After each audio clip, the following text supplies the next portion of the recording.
right, welcome back. Welcome back to week 15 of Willie's Fantasy Football Kickoff Happy Hour, guys. Glad to be here again. I'm coming to you guys on a Saturday today, a little bit different because I think there's just a lot of pertinent fantasy decisions that need to be made today, and I want to get in touch with you guys before the Sunday games start because there's some good games tonight. People are going to have players going and people got to make those decisions. So let's go ahead and dive right in.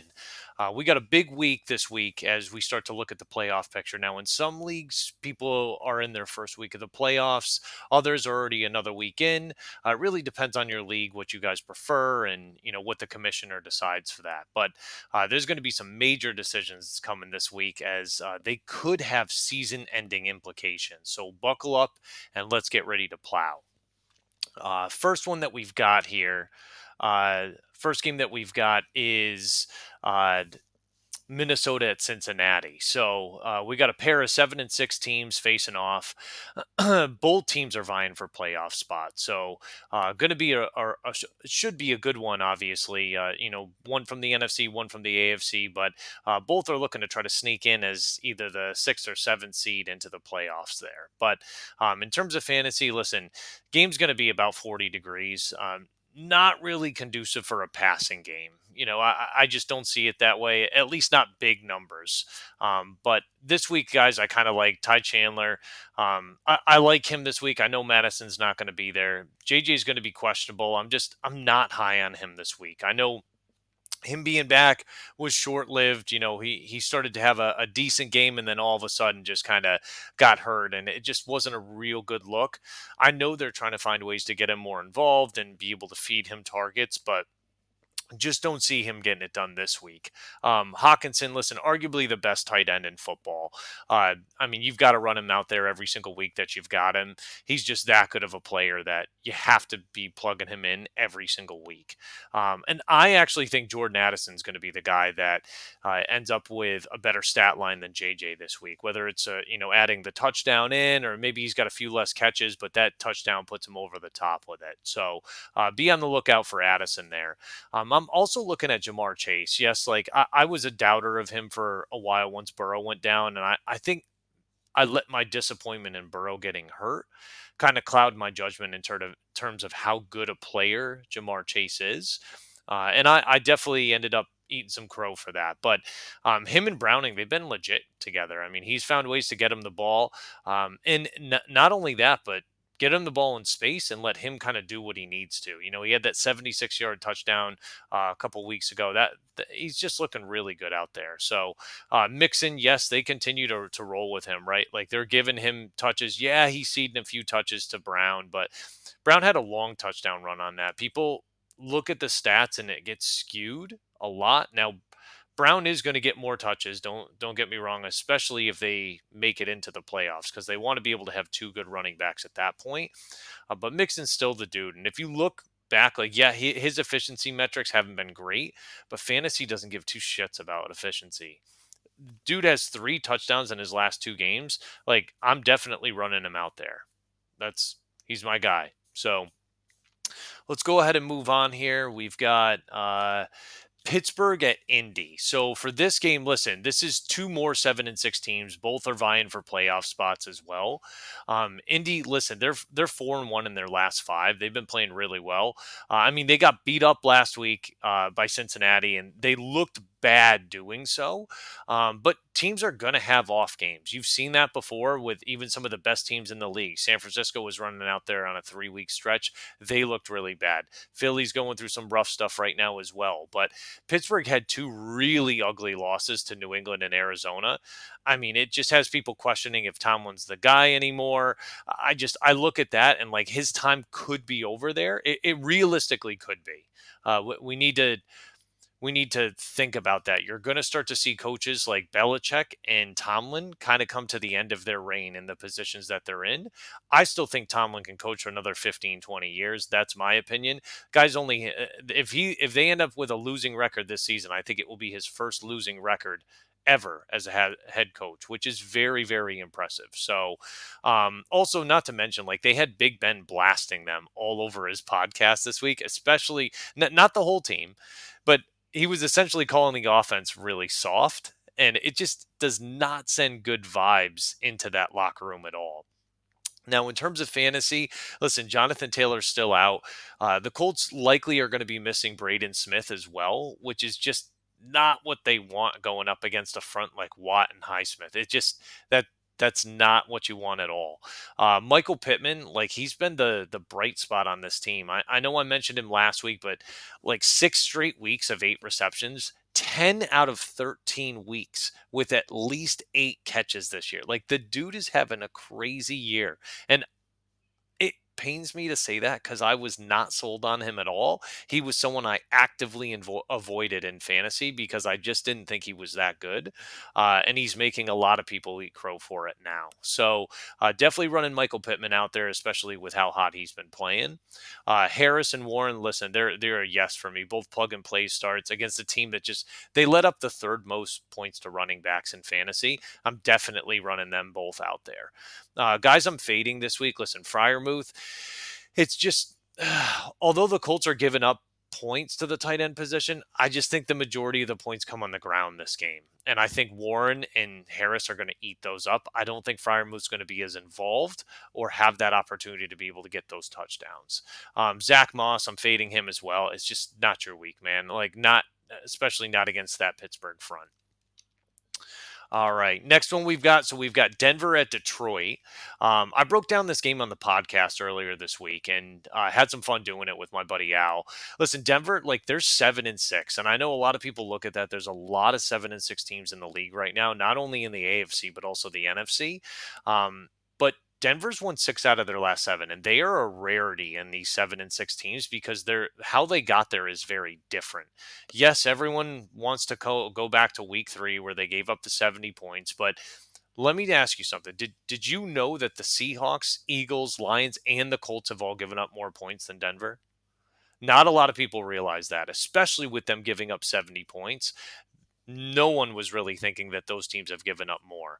But the remaining games that we look at, like, okay, so Detroit, which doesn't seem too difficult as of late, but they're home against the Patriots and Chargers, who just lost Justin Herbert. Like, the Chargers also just gave up, what was it, 63 points to Vegas the other night? It was embarrassing. And they just fired Brandon Staley and Telesco, which I think were necessary moves to make sure that this team continues moving forward. But Keenan Allen's banged up on that team. Herbert, he's out for the season with the surgery. I just think Denver's in a prime spot to be able to do it. And then they go to Las Vegas, which I know Vegas has been playing better, but Denver should be able to beat that team. Denver's a better overall team than Vegas is right now. But we need to face facts that Denver is going to be a playoff team this year.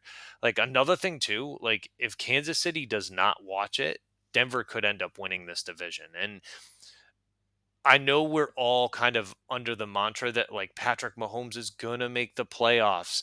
When I picked at the beginning of the year, I did not have Kansas City making the playoffs. And there's a very realistic possibility that they don't make it. Yes, they're in the lead in that division right now, but if they drop a game to New England this week, which could could definitely happen. Don't sleep on New England and Belichick. He's definitely capable of stealing games off good teams. And Kansas City's just really not that good. Like their receivers have really let them down this year. They really needed a guy like Hopkins. Think about what a benefit he would have been to that team had he shown up in the offseason for them. So really a big thing to think about because Denver's in the driver's seat for that now, and I feel like the momentum's all moving in their direction. With Detroit, listen, the eye test is just much worse than their actual record. Yeah, they've got a decent record. They've looked good. They look good on paper. However, the last few games they've had, like they should have lost to Chicago a month ago, and Chicago got their revenge over this past weekend.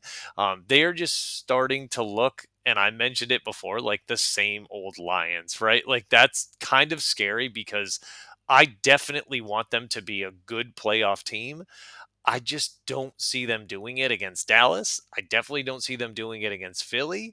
And you've guessed it, I definitely do not see them doing it against San Francisco. So they've got to be able to get it figured out. I had mentioned earlier, Goff can't play much worse, right? He's had his 3 fumble game, he's had his 3 interception game.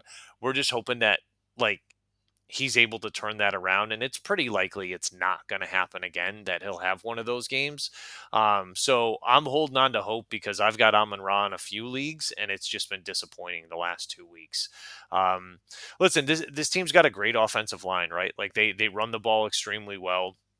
They set up the pass really well. And like on defense, they're supposed to be getting back CJ Gardner Johnson. I know I had mentioned that last week, but they didn't end up bringing him in. This week is supposed to be the week. And like it's exactly what they need on that defense to be able to bring a leader in, a veteran, and be able to have that kind of experience. So I expect him to be a little rusty, but he brings a presence and a force on that defense that I think could really be a difference maker.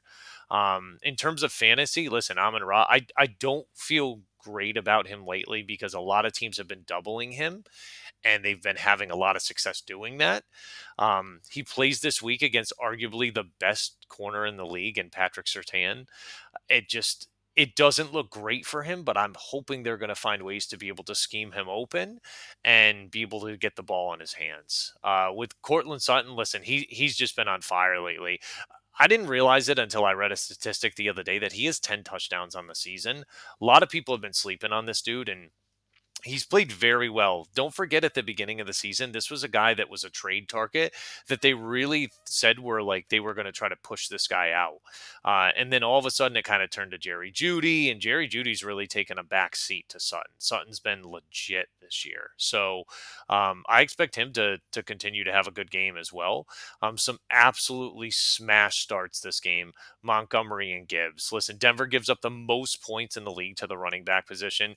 They don't watch out, like Detroit could run 200 yards on him easy. And this game could get out of reach. I hope it doesn't get there. I really want to see a good game here. And I'd like to see Denver be able to steal this game from Detroit just because it would kind of sure things up and make things a little more risky for Kansas City in the West. Definitely want to see that. Another smash start too, Sam Laporta. Listen, Denver conveniently giving up the most running back points. They also give up the second most points to the tight end position. He's been an absolute stud at the rookie as a rookie for tight end. And he's kind of broken that opinion that rookie tight ends can't perform. We've heard that multiple times. Dalton Kincaid had a few good weeks, but Laporta has been a stud every single game. Like this dude has been awesome all year. And I really think that he if he doesn't play as well as he has, I don't think the Lions are in this position right now. So really like what we're seeing out of Laporta. Some of the people I'm fading, listen, Russ this week. It's not that I don't like Russell Wilson. It's that he can have games where he throws for like 180 yards and 3 touchdowns. And like, yeah, that's kind of good in fantasy, but the the days of him throwing for like 300 plus yards and 5 touchdowns, we don't really see that anymore. And I think he can get phased out pretty easily sometimes with that, where they're able to just kind of string together plays and it's not really him that's getting all the points in that. So this week, I'm just not starting Russ. It's not that I don't think he can't put up points against Detroit. I think Detroit's very susceptible to having points scored on them. I just think they're going to be able to do it in different ways. And also Javonte Williams. Listen, Detroit gives up the second least amount of points to running backs. It's not going to be your week, bud. So, all right, let's move on here. So we've got Chicago at Cleveland. Listen, the Browns, they still have a playoff spot right now. I mean, we just covered a few of the 7-6 teams and want that like that many of them want that spot. I don't know. Like I don't know how good the Browns are. I think they have a better shot with Flacco there than DTR or whoever else they were running out there. But like, I don't know. Like, I don't think they're a great team right now. I think they've been playing very poorly on defense. And they're going to host the Bears, who seem like to be a pretty improved team over the last few weeks. I mean, these guys are starting to play like they're trying to save Eberflus's job, and I don't know if that's the right decision, but it's kind of what they're doing. So, hey, Vash, what's up, man? Welcome, King of the Sports. Yeah, listen, I appreciate you stopping in, bud. All right. So, like I mentioned, the Bears, they've been playing a lot better recently. Like they've won 4 straight. And I know that sounds crazy talking about Chicago saying that, but like if not for some crazy heroics by Goff, I'm sorry. They would have won four straight if not for some crazy heroics by Jared Goff in the last like 2 minutes of a game. And in my mind, like Detroit didn't even deserve to win that game. But again, doesn't matter who deserves it, who doesn't. Matters what the scoreboard reads at the end when the clock says zero. So, but I think that gave the Bears enough confidence to be able to come in and kind of take it to Detroit the next time they played, and it showed in that game. In terms of Cleveland, listen, they've got injuries all over this defense, and like it shows in the points that they've given up the last few weeks. Look at some of these numbers: 27, 19, 29, 31. I mean, yeah, they gave up 10 to Pittsburgh, but like, what the fuck, man? Like, everyone that plays Pittsburgh, they score like 10 points, and Pittsburgh doesn't win the game. They lose 10-3, but it's like, it's just, I don't know. Anyone that plays Pittsburgh, they don't put up a ton of points, but at the same time, like, it's always low scoring. This Cleveland defense, that we thought they were at the beginning of the year, was holding teams in check. This was the team that beat San Francisco. Don't forget that. Like, I look at this now, but mind you, they beat San Francisco without Deshaun Watson. So as I look at this now, like it just doesn't seem like the Cleveland's able to kind of hold it together, and the way their defense is playing isn't. That's kind of been their strong suit. They haven't been getting it done either. So I don't know. This is going to be an interesting game to be able to look at.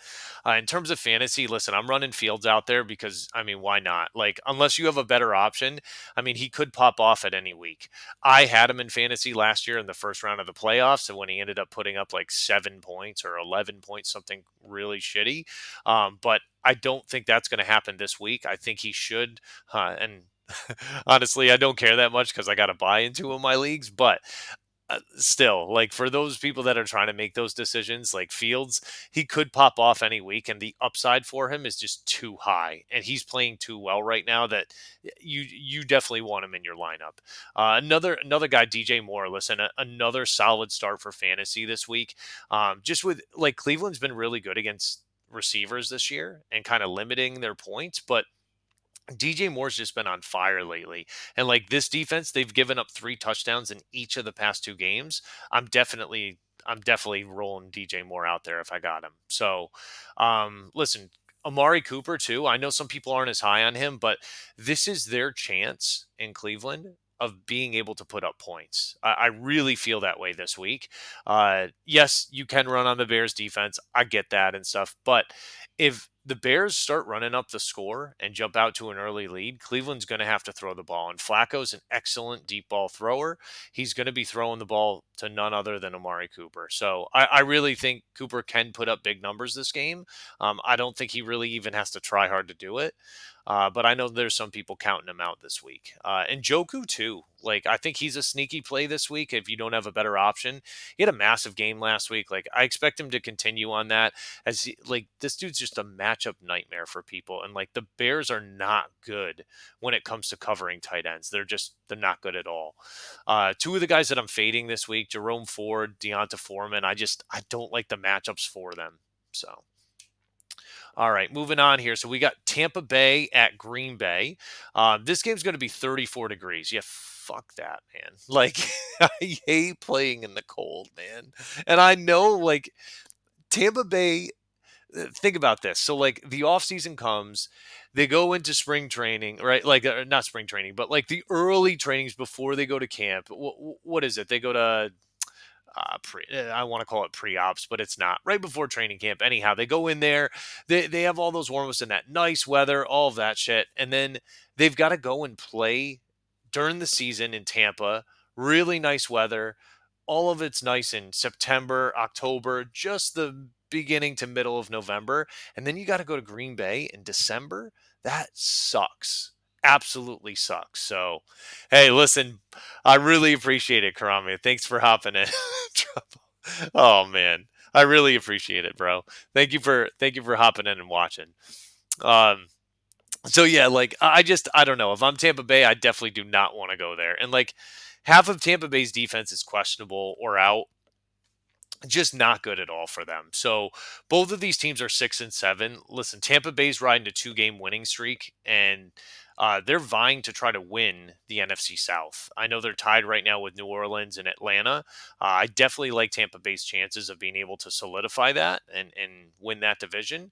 Green Bay's hopeful for a playoff spot too. Listen, dropping a game to the Giants did not look good for their hopes for that, but they still are in the mix to be able to make the playoffs if they win out. So, in terms of fantasy, Jordan Love, listen, Tampa Bay yields a lot of fantasy points to the quarterback position, and he's playing at home. I say let's ride with him. I definitely think you got a good shot at being able to get some good numbers out of him this week. Rashad White. Now, listen, he not only has he been on a tear lately, like this guy's been getting it done all year, and this is a guy that was going in like the fourth, fifth round of fantasy drafts at the beginning of the year. People were not thinking like, okay, Rashad White. They thought this team was going to suck. They thought that he was going to be getting the ball. Yeah, you get 18 carries a game, but if you play for a team that sucks, you're not going to put up points. Like this guy's surprised a lot of people. He's been the number 4 running back in fantasy this year, and I mean he's had 8 straight weeks of double-digit points. I'm definitely not benching him now. Like you got to run him out there. So Jaden Reed's another one. Listen, he's just been awesome for Green Bay, and one of the guys that I was really hyped on at the beginning of the season. He's just such a good utility man, right? Like they have these like end arounds to him. He runs the ball well, catches the ball well. Like I say you just keep riding the hot hand with him until he stops scoring touchdowns. Keep running him out there every week. And Mike Evans, too. Now, listen, I know a lot of people got burned by him last week as they were trying to make the playoffs, right? Like he scored 1.6 points last week. And everyone still remembers, like, I feel like they're cursed with Mike Evans because either you had him in your lineup last year in the playoffs and you ended up winning, or you didn't and you were cursed because you didn't, right? Like it just, I don't know. Now it's like, do we not put him in there? Like fear of him possibly having like a 3 touchdown game, 200 yards. Like, I don't know. I feel like people kind of have to throw him in there. I just expect for him to rebound this week. Like Green Bay's got a decent secondary, but he's definitely not going to put up 1.6 points. At least I'm hoping not. Some of the guys I'm fading, listen, I haven't been high on this guy all year. Christian Watson, like, yeah, he's doubtful, but like, if you've watched before, you just know that this is not one of my favorite people. I think he's not a number 1 wide receiver. I think he benefited from having Aaron Rodgers there. I just don't think he's that good. That's just my opinion. Aaron Jones, listen, he's listed as questionable, but he's been a massive bust this year. And like AJ Dillon, nope, not running him out there this week either. I'm sure he'll probably put up some points. He may even get a touchdown this week, but with all the guys that are kind of banged up from Tampa Bay, but I'm just not high on him either. Godwin, uh, listen, Green Bay doesn't yield a lot of points to the wide receiver position, and I think most of those points are going to go to Evans this week. So I am not riding with Chris Godwin this week. I'm going to fade him. All right. So we've got Houston at Tennessee. And listen, this looked like it was going to be a good game until CJ Stroud was doubtful. With him not playing, like, I just don't think Davis Mills has it in him to be able to keep this game close. And yes, I know Davis Mills came in last year and like he had a few decent games, but like he's just not that good of a quarterback. He's just not. I expect Tennessee to try to run the ball with Henry, and it's just something about like December, right? Like we'll get into that in a second, but also Will Levis, like he's just going to continue to run hot, and hopefully Hopkins is going to be the beneficiary of that, right? Like Levis has been playing. If you've been watching him, he's been playing pretty good football the last few weeks, and I know there's a lot of people that don't like him. Like I know my buddy Al doesn't because he puts mayonnaise in his coffee, which is just fucking weird. But like, okay, like I can get past that shit if you can play the game well. And it seems like he's learning how to be able to do that. Yeah, he's a rookie. Yeah, he's going to make mistakes, but he seems to be able to really get a grasp on like what the game is now. And that's kind of what they're looking for there in Tennessee. So, in terms of fantasy, listen, Hopkins, like I'm just hot on him this week, right? Like I just, yeah, Vash, right? Like how could you even justify doing something like that, man? So, like I said, I'm hot on Hopkins this week. He's just looked solid the last 2 games. He's getting a boatload of targets. Uh, it just, I'm definitely going with him. I'm starting him in my guillotine league this week. Over a few guys like Tyreek and Amon Ra. And I know that's not maybe a popular decision, but just with Reek with his ankle and Amon Ra seeing double teams every week, like it just, that's what I got to do, man. So, With Derrick Henry, listen, there's just something about this dude in December. Like, as soon as it starts to get cold and there's that first snowfall, and they kind of base it off of like one of the shows I watch. If there's snow in Vermont, then like Henry's gonna let loose and he's gonna just absolutely run people over. Well, like his efficiency has not been good the last few weeks, but like again, fantasy does not care about efficiency. They care about points. And he's got 2 touchdowns in each of those games. So I just look at that like actually come to think of it, he's got 2 touchdowns in each of his 3 last games. And that is starting to, you're starting to see exactly why like December is the time for him. We're halfway through December now. And, this is the time that he's going to start running people over. It gets cold out. People don't want to tackle. They don't want to hit him as hard. This guy just is like 6'3" of solid muscle and 240 pounds. You got to roll with him, man. Got to roll with him. So everyone else that's playing, listen, I'm fading those guys. There's no one else really to talk about. All right, so the Jets at Miami. So the biggest question is here, as I just mentioned earlier, is Tyreek Hill going to be good to go? Right? Like, is it going to happen? So, what's good? What's good, Brooks Door? How you doing, man? Big question right now. You hopped in at a good time. Is Tyreek Hill going to be good to go? Right? Like it says he's questionable. This guy's tough as nails, but I don't know. Like I just don't trust him this week. And this is the issue: is it's playoff week, and like playing against the best team in the NFL when it comes to giving up wide receiver points. Like I'm benching him. Like I mentioned, I'm benching him in my guillotine league. I'm definitely not running him out there. I just don't think it's worth the risk this week. And I don't want to get cut on a week that he goes out there and catches 2 balls and then all of a sudden limps off the field and they keep him out the rest of the game. You kind of got lucky last week. He ended up putting up a little more than 10 points, but to be able to go through this now, it just a little rough. I don't want to do that, and I think it's too much of a risk. So, you look at what just happened with the Jets, right? They get that 1 win over Houston after losing 5 straight. I think they just announced that they're going to be trading Zach Wilson in the offseason, which, there's a lot of people that don't like him, but he, he's handled this year very well, considering someone coming in, replacing him dealing with a lot of flack from the press and people picking on him and stuff like that for not playing well. Well, I hope he goes somewhere else and gets a job because there's a lot of teams in the NFL that need quarterbacks. I think he's better than both the quarterbacks that they have in Atlanta. Uh, I'd really like to see him go somewhere else, and hopefully that he's able to go to a place that's going to kind of keep keep his momentum and keep his confidence high, where he can have a chance at turning things around. Um, Listen, in terms of Miami, though, they're still trying to shake off that ugly loss from Tennessee. I mean, what the fuck was that?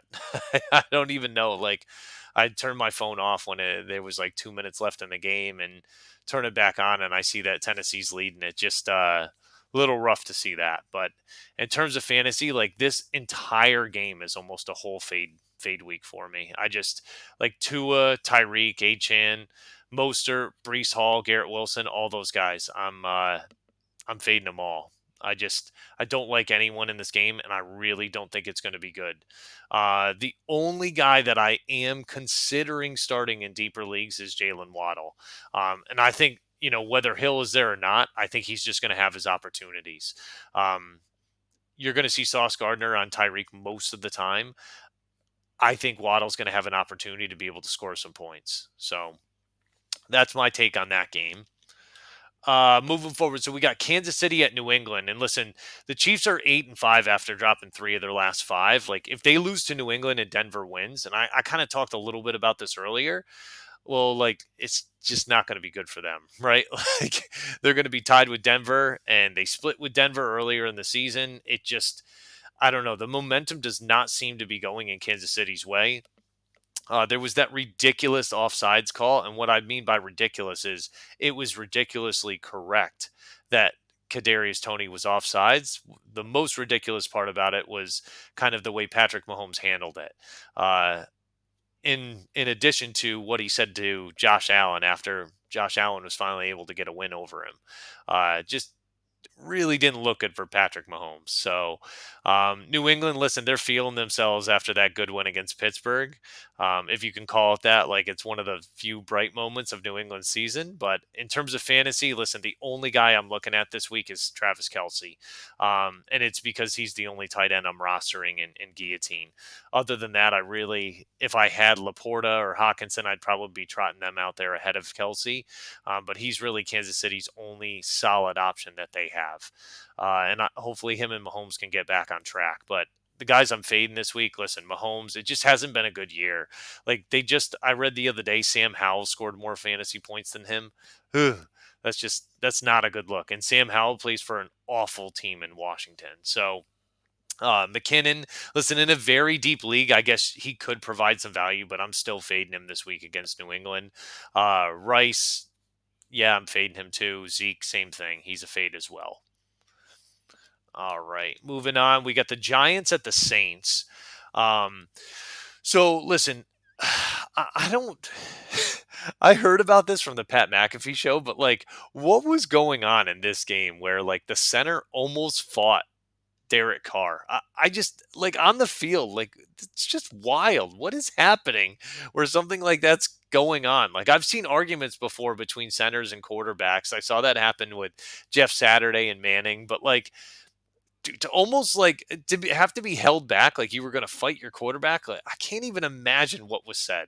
I definitely want to hear that mic'd up so we can get some more insight on that. But listen, Saints, it's not great for them. In terms of the Giants, listen, the Giants, they're still not out of the playoff hunt. Like they still have an opportunity to be able to make the playoffs. Saints, they're tied for the lead in the NFC South. You've got Atlanta and Tampa Bay. Tommy DeVito's just been given the Giants new life. I mean, they've won 3 straight. This isn't what we expected from the Giants, but Saints have just been in free fall for the past month. I mean, yeah, they beat up on Carolina last week, but who doesn't? I mean, Carolina's not a good football team. They're going to have the top pick in the draft that they send to the Bears. So there's really not much to say about that. But in terms of fantasy, listen, Alvin Kamara, yes, this dude's been a stud all year. He's an every week player, no matter what. It doesn't matter what the matchup is. If he's only getting 40 yards on the ground, he's catching 7, 8 balls for 60 yards. So, like, you got to run him out there every week. Barkley, yes, like New England game wasn't super great. And I understand that, but like New England's got a pretty good defense. In the 3 wins that they had, he's getting massive opportunity. Like, I would ride the wave of that. I definitely think Barkley's a must start. Olave, listen, he's been really, really hot the last month, but he's questionable with the ankle injury. I think you need to monitor it. If he suits up, I like him, but you got to check to see if he's going to be playing.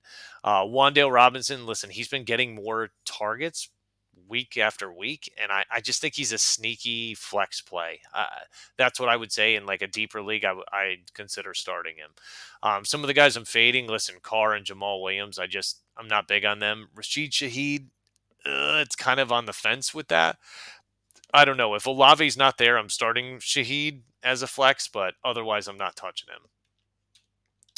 All right, so Atlanta at Carolina. This is another beatdown incoming for Carolina of the many that they've received this year. Atlanta, listen, they're tied again for the NFC South lead with Tampa Bay and New Orleans, but I just feel like they would be a much better team if they didn't have Desmond Ritter at quarterback.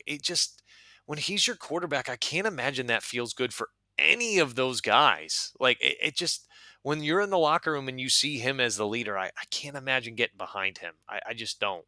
Um, I just hope they go out and get a quarterback. I've said it many times. Justin Fields, Kyler Murray, they'd be perfect fits there. And I think they could really come in and make a big impact on that team. Um, the only concerns for me, like their offensive line's a little banged up, and that could be tough for Bijan. But in terms of fantasy, listen, Bijan's just too good of a play. Like he looked really good in week 1. I expect the same thing now, even with the line a little shaky. And he's starting to catch more balls out of the backfield too. I feel like they're finding ways to get him the rock. So, guys, I'm fading this week: London Pitts, Jonathan Mingo. I don't really see much value in them right now. All right, so we've got Washington at the Rams. Listen, I expect a big game from the Rams here, who really seem to have like found their groove lately. Like, okay, yes, they lost in overtime to Baltimore, but they learned a few things in that game, and a few things just to point out. They're the first NFC team that really could hang with Baltimore and give them the business, right? Like, remember Detroit and Seattle? They got their asses kicked by Baltimore, like absolutely demolished. The Rams hung in there with them. And I mean, they've got a very experienced quarterback. Cup seems to be healthy now. Naku has been a stud all year for them. I just, I don't know. I think they're a good team now.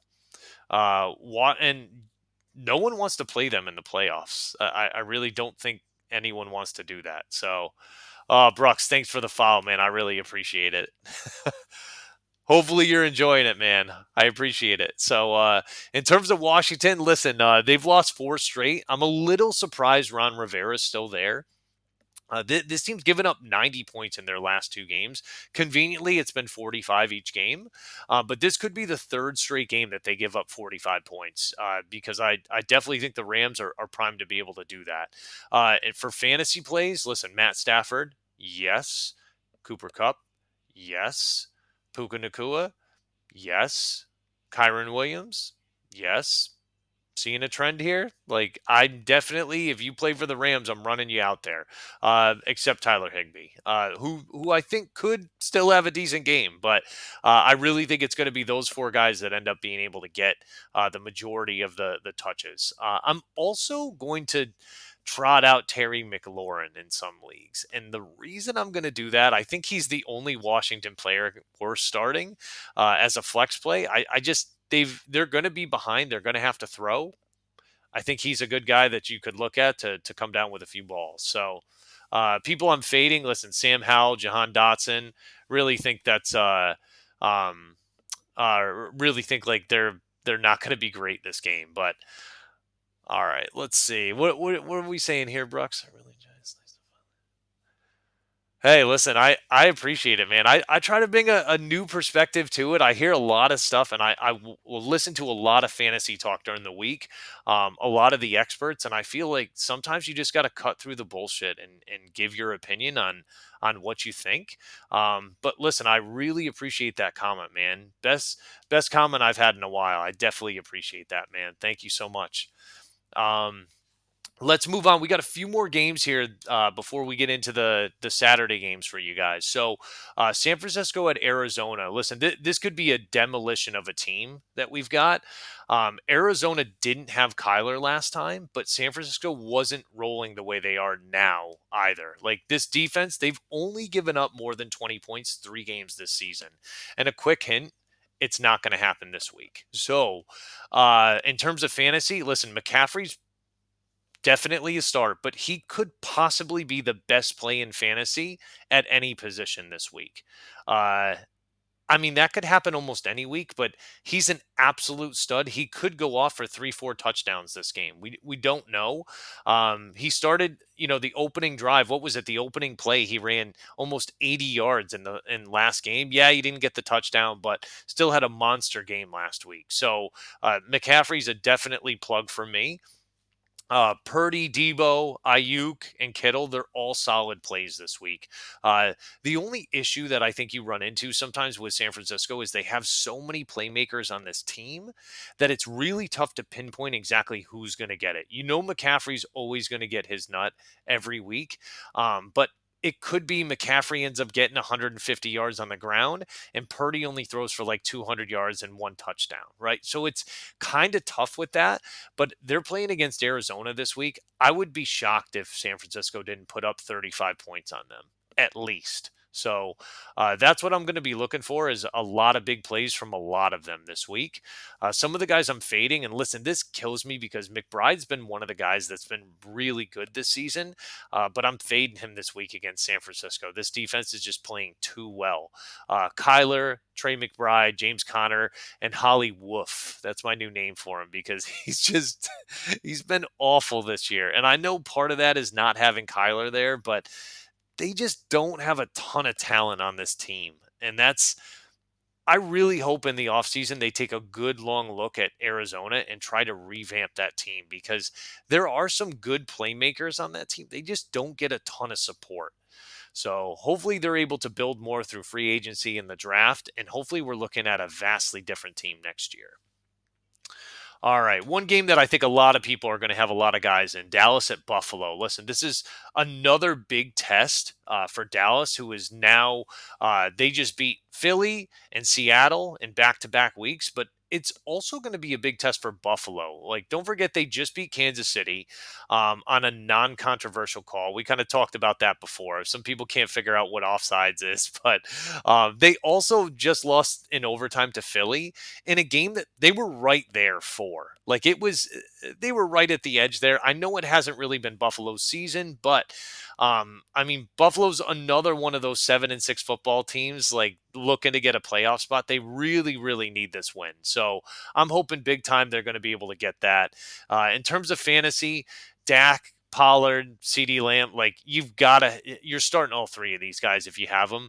The only reason I'm not starting Pollard in my guillotine league is just because I'm running out McCaffrey, Bijan, and Alvin Kamara. So like, if I didn't have those three, which are all three of like the top plays for the week, I'd be running Pollard out there. But and I think Pollard has started to come into his own a little bit more the last few weeks. He's been making more of the carries that he's getting. He's getting a little more involved in the passing game. Yes, Rico McDowell's there as well, but I still think Pollard's the better back out of the two.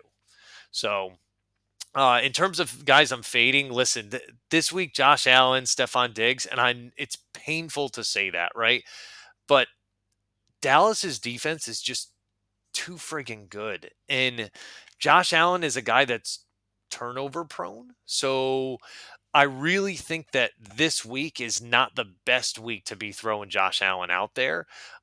He could end up with a very disappointing game, and I don't want to convince someone to put him in there. I wouldn't be playing him if it were me. Also, definitely James Cook. Listen, I've never really been a big James Cook fan, especially not this year, but he's just you're not running the ball against Dallas. So good luck if you want to try, but I just don't think unless you break an 80-yard run against this defense, I don't think you're going to have a good statistical day. Dalton Kincaid, listen, you could take a seat too. I've been really high on Kincaid this year, but again, I'm not really playing many guys from this Buffalo team this week. All right, moving on. We got Baltimore at Jacksonville. The Ravens. Listen, they've won 4 out of their last 5. They're atop the AFC with Miami losing to Tennessee. I just they're in the driver's seat right now. It looks like the playoffs are going to go through Baltimore unless something drastic happens over the next few weeks. Jacksonville. Listen, they're trying to prevent an absolute free fall after losing to both Cleveland and Cincinnati in back-to-back games. Is Trevor Lawrence going to be back to form this week? I don't know. Like he didn't look great last week. Yes, there's a lot of people saying, okay, he went out there and threw 3 touchdowns. I understand that, but he had 3 interceptions to go with that as well. And that just does not look good. That game shouldn't have been close with Cleveland. But when you throw 3 interceptions, it's going to be a lot closer than it should. In terms of fantasy, listen, Lamar, every single week you're playing this guy. He's just got big play potential every time he touches the ball. And luckily, he's the quarterback for the team. So every play he could take it to the house. You just don't know. Zay Flowers and Odell, listen, I'm high on both of them. It doesn't matter. I like both of them this week. Odell's really rounding into form, and Flowers, listen, he's still rocking, I think, a 24% target share. It's silly not to have him in there in your starting lineups, especially going into the playoffs. He's been good all year for them. Yeah, he's had some games where he hasn't been perfect, but for a rookie, like this guy's done everything he needed to do. And I'm hoping in the offseason they cut Bateman and then move forward from there. And as painful as it was to see Mark Andrews go down, and I that really hit me hard in my league that I had. Zay Flowers really has stepped up. So he's still getting the ball often, and Lamar trusts him, which is a big thing too. Some of the guys I'm fading, Etienne, listen, He's been good this year, but I just not against this Baltimore defense. I'm just not trusting you this week. Lawrence, not until I see a solid performance again. And Ridley, it's just, I mean, this hurts me. Like one week he has great numbers, the next he doesn't. And I feel like they've actually schemed him in. I've said this in previous weeks, but they've schemed him in better ways. They don't just have him running complete fly routes down the field. Those nines, he's running like a deep kind of drag across the middle where he can create that separation from the defender. But I don't know, when Trevor Lawrence is banged up, it's just not good for Ridley. Like even if he's running good routes, it doesn't matter if your quarterback's hurt. So, hopefully they're able to kind of get that figured out. All right, and Philly at Seattle. Now, this is a great Monday night matchup that we've got here. Like this is going to mean a lot for fantasy weeks too, because a lot of fantasy weeks aren't going to be decided until the end of this game. So, Philly, listen, they're trying to stop the bleeding after losing to two teams that they're likely going to have to beat. If they want to go back to the Super Bowl, like in Dallas and San Francisco, they are going to have to go through both of those teams to be able to get there, just because they're not going to have the number one seed. So the Seahawks, listen, if Philly's trying to stop the bleeding, the Seahawks have almost bled out. And that's just like they've dropped games not only to Dallas and the Rams, but now they've lost to San Francisco twice. And that hurts. So in terms of fantasy, listen, almost everybody I'm playing this week, right? Like Hurts, AJ Brown, Devonta Smith, and Swift, they're all very solid starts this week. Like you have to run them out there. Geno Smith, listen, against this Eagles secondary, I'm pretty sure they likely could not stop Mac Jones on a bad day. And that says a lot. Listen, Metcalf and Lockett, they're going to be solid starts this week. You could even talk me into starting JSN this week as a flex. I really think that's how weak Philly's secondary is, and how poorly they've been playing lately. So, guys, I'm fading this week, and it's not personal, but Kenneth Walker and Zach Charbonnet, like they're both still a little banged up. I just don't like them this week. I just don't. It's not personal. I've got Kenneth Walker in a few of my leagues. I don't trust them this week against this team, and I feel like it's going to turn into a shootout. And they kind of get phased out when that happens. So, but hopefully I was able to answer all your questions this week. Listen, I really appreciate you guys watching. Thank you so much for chatting. I appreciate all the support too. Love having you guys get in here. Yeah, you're right, Vash. It does sound personal. So that's always the case, right? When someone says, "Hey, it's not personal," it usually is. So, but listen, I'm gonna look to be back next Sunday at 11:30 a.m. Right around that time, probably right around noon. I'll get in there about an hour before the 1 p.m. games, give you some more NFL and fantasy coverage, because I know we got 2 more weeks of playoffs here, so real important stuff we got going down. If you like the content, go ahead, drop a follow. If you didn't, tell me what I can do to improve. But you can catch more of my content on my YouTube channel. Ask me questions on Twitter. I'm at Willie Creamin FF. But good luck today, everyone, in fantasy, and peace out. Thanks, guys.